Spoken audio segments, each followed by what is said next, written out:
Gold just dropped to $4,968 per ounce after climbing 55% in 2025 and smashing through $5,595 in January. It is now retreating. The dollar is strengthening, inflation data drops today, and most investors have no idea what is actually being decided in the next 48 hours. Welcome to the Capital Anchor. I break down what is actually happening in markets while mainstream media keeps you distracted with headlines. Subscribe right now, because what I am about to show you about gold's pullback could completely change how you read this market. Here is what happened on February 19, 2026. Spot gold fell 0.2% to $4,968.1 per ounce in Asian trading hours. U.S. gold futures for April delivery slipped 0.4% to $4,987.6.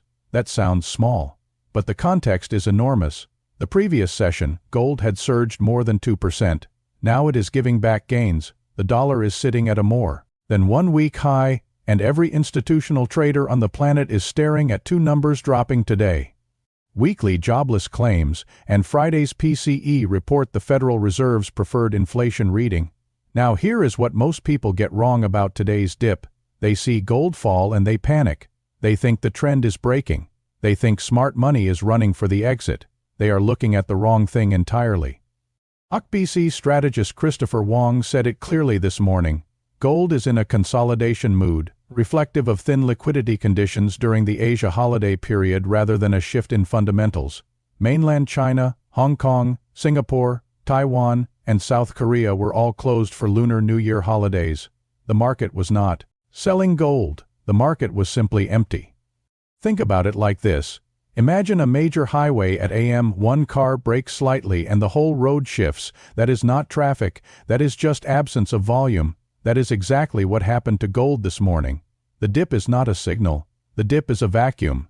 Now let us talk about the hidden mechanism most retail investors are completely ignoring. The dollar and gold move like two ends of a seesaw. When the dollar rises, gold priced in dollars becomes more expensive for buyers in other currencies, euros, rupees, yen. Demand softens, price dips. But here is what nobody tells you about that seesaw. The weight on the dollar's side right now is temporary. It is sitting on dollar strength because of one piece of data that has not even been released yet as of this morning. The market is front-running a number. January's Fed minutes, released this week, showed policymakers in near unanimous agreement to keep rates on hold. They remain split on the path forward. That split is the most important word in this entire story. Split means uncertainty. Uncertainty means gold has not lost its reason to exist. Reason number one: gold dipped today. Thin Asian liquidity created an artificial price move with no real sellers behind it. When those markets reopen, the buyers return. Reason number two: the dollar firmed on anticipation of hot inflation data. If the PCE reading comes in hotter than expected, the Fed delays cuts. A delayed cut strengthens the dollar short term. Gold feels pressure. But this is a temporary repositioning, not a fundamental reversal. Reason number three: the FOMC minutes revealed a Fed that is cautious, not hawkish. Cautious central banks do not kill gold. They simply pause it. Inflation at elevated levels, combined with a Fed that is hesitant to cut, creates exactly the environment where gold consolidates before its next leg higher. OCBC Wong said gold and silver are likely to hold in a consolidation range, gold between $4,800 and $5,100 before trending higher gradually. Silver is expected to hold $70 to $90. Now here is the big player versus retail disconnect. This is where it gets real. While retail investors are watching today's 0.2% dip and asking whether gold is topping out, here is what the institutions quietly announced on February 2, 2026. J.P. Morgan raised its gold price target to $6,300 per ounce by end of 2026. That is up from their previous target of $5,055. Deutsche Bank reiterated its $6,000 per ounce target on the same date. Societe Generale followed with its own $6,000 year-end forecast. Goldman Sachs is targeting $5,400 by year-end. Bank of America is forecasting $6,000 by spring 2026. Read that again. Spring 2026. That is weeks away from where we are right now. These are not small speculative firms. These are the largest financial institutions on Earth, and they are all pointing in the same direction while mainstream headlines focus on a 0.2% dip during a half-empty Asian session. Central banks purchased 863 tons of gold in 2025. They are projected to buy approximately 850 tons in 2026. That is the third consecutive year of purchases exceeding 1,000 tons, adjusted. Gold ETFs saw inflows of $82 billion in 2025, the highest since 2020. India's gold ETF assets under management hit $10.9 billion, a 15.5 times increase since 2020. While you were watching gold dip 0.2% on a holiday-thin Thursday morning, they were busy repositioning for a price target that is 26% above where gold is trading right now. That is the gap between what retail sees and what institutions are building. But here is where it gets truly interesting, because the inflation data dropping today and Friday is not just a data point. It is the trigger that determines which of two very different futures plays out for gold over the next 90 days. Let us go back to 2022 for a moment, because history is about to repeat itself in a way most investors are not prepared for. In March 2022, the Fed began its most aggressive rate hike cycle in 4 decades. Gold initially dipped on dollar strength. Retail investors sold. Headlines called it the end of the gold bull run. What happened next? Gold absorbed the pressure, consolidated between $1,800 and $2,100 for nearly 2 years, then exploded to $2,700 by late 2024 and did not stop. The pattern was identical. Dollar firms, gold pauses, retail panics, institutions accumulate, price resets higher. We are watching the same film right now, different numbers, same script. The consolidation between $4,800 and $5,100 that OCBC flagged this morning is not weakness, it is the coiling before the spring releases. Now here is what has not changed, regardless of today's dip. First, central bank demand remains structurally intact. 863 tons purchased in 2025, another 850 tons projected for 2026. These buyers do not care about a Thursday morning dip during Lunar New Year. They are operating on a multi-year mandate to reduce dollar dependency. Second, the de-dollarization trend is accelerating, not reversing. Russia, China, India, and dozens of emerging market economies are actively reducing their U.S. Treasury holdings and replacing them with physical gold reserves. This is a decade-long structural shift. One inflation report does not bend it. Third, real interest rates remain the key driver. Even if the Fed holds rates steady through mid-2026, inflation running above 3% means real returns on cash are still negative or barely positive. Negative real rates are gold's oxygen. Gold does not need rate cuts to go higher. It needs real rates to stay low, and they are. Fourth, physical supply remains constrained. Global gold mine production grew less than 1% annually over the past 3 years. New major discoveries are rare. Refinery throughput is at capacity in key markets. The supply side is not going to bail out buyers who wait too long. Now let me go on the record. Screenshot this. By June 30, 2026, spot gold will trade at or above $5,800 per ounce. Here is why. The PCE data dropping Friday will likely show core inflation between 2.6% and 2.9%, still above the Fed's 2% target. That keeps rate cuts off the table for Q1 2026. Gold consolidates through March.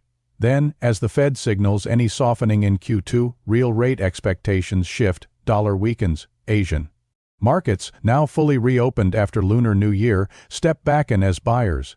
ETF inflows accelerate. Price breaks above $5,100 resistance and targets $5,800 clean. JP Morgan already has $6,300 on the board. $5,800 is the conservative path to get there. Now the scenarios with probabilities. Scenario 1, inflation data comes in hot, Fed signals no cuts until Q3 at earliest. Dollar stays strong through March. Gold holds the $4,800 support, consolidates, then breaks higher in late Q2 as global demand returns. Probability, 55%. Scenario 2.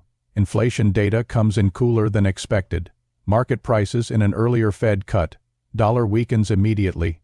gold surges back above $5,100 within days and targets $5,400 by April.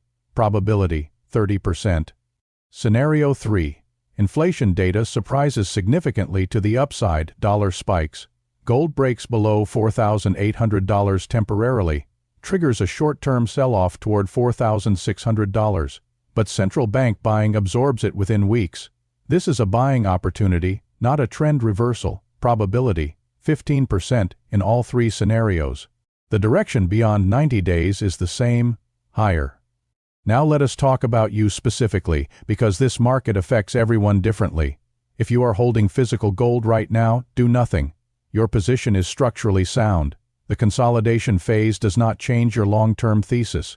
The institutions targeting $6,000 to $6,300 have longer time horizons than a single inflation print. Hold the position.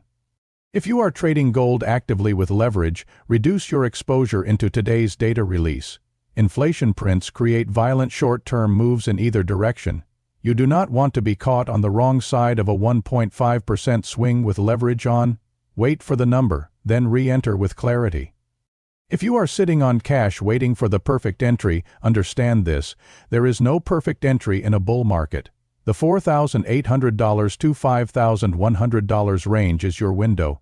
Waiting for $4,500 while JP Morgan targets $6,300 is how you miss the move entirely. If you bought near the $5,500 highs in January and you are now underwater, do not compound the mistake with a panic sell. The thesis has not broken. The price has pulled back 10% in a market that is up 55% over the past 12 months. That is normal. Stay informed, not emotional. Now here is what you need to watch going forward for specific indicators. Watch the DXY, the US dollar index. If it breaks below 105, gold's consolidation ends fast. If it holds above 107, expect gold to remain range-bound through March. Watch the PCE reading on Friday, February 21, 2026. Core PCE below 2.5% is bullish for gold immediately. Above 3% prolongs the consolidation. Watch COMEX gold inventory levels. If warehoused gold continues declining while futures open interest rises, it signals physical tightness building under the surface. That is a pre-breakout signal. Watch central bank purchase reports from the World Gold Council. The next quarterly update drops in April 2026. If Q1 2026 purchases match or exceed Q1 2025, the structural bid under gold is confirmed and analysts will revise targets even higher. Now I want to ask you something directly. Which of 3 people are you right now? The first type is panicking. They saw the 0.2% dip this morning, checked their portfolio, and started questioning everything. They are about to make an emotional decision based on a holiday-themed session with half the world's buyers offline. The second type is frozen. They know something important is happening. They have heard about gold's run, but they cannot decide whether to act or wait, so they do nothing. They will watch this move from the sidelines and regret it in June. The third type is prepared. They just watched this video. They understand the mechanism. They know the difference between a liquidity dip and a trend reversal. They have their levels. They are watching the right indicators. They are not reacting to noise. Decide right now which one you want to be. Markets do not destroy wealth. They transfer it, from the impatient to the patient, from the uninformed to the prepared, from the person who sold gold at $4,968 on a quiet Thursday morning to the institution that quietly bought it at that same price with a $6,300 target already filed. The dip you saw today was not a warning to exit. It was a reminder to understand, and now you do. If this video gave you clarity, do one thing right now: hit like, subscribe if you are not already here, and send this to one person in your life who is currently confused about what gold is doing and why. They need this more than you know. Drop one word in the comments right now, just one word.